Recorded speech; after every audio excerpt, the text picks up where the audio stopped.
وانا بشحت بالجيتار بالجيتار. ترند الصيف، ترند الصيف العظيم ابو دم خفيف صديقنا السويسي علي رؤوف. انا شخصيا نمت صحيت لقيت الناس بتكتب انا بشحت بالجيتار.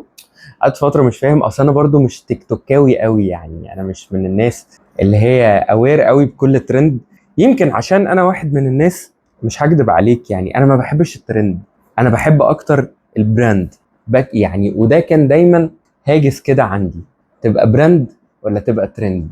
ترند يعني حاجه هتفرقع وتطفي. براند يعني حاجه بتتبني خطوه ورا خطوه، ونجاح خفيف على نجاح خفيف على نجاح خفيف يعملوا نجاح كبير في الاخر تقيل.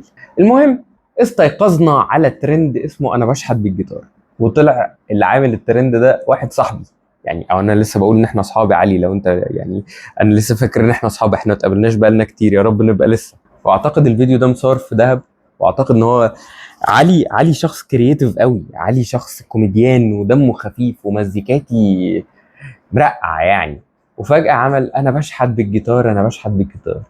لكن عايز اقول لك على جملة عظيمة قوي متقالة في اخر الاغنية دي، اما بيقول له طب ارمي لك اسد، انا قال له انا مش بتاع اسود ولا نمور ولا فهود ولا كل حيوانات الغابة، انا بشحت بالجيتار.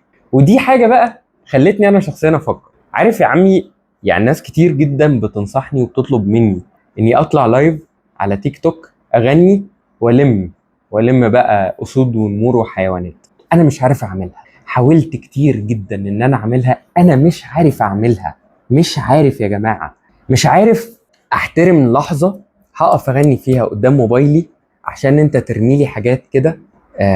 حتى لو الحاجات دي بفلوس كويسة، احترم جدا ان انا اقف في مكان اغني وانت دافع تذكرة ويدخل لي منها اجر كبير او صغير كان او مكان.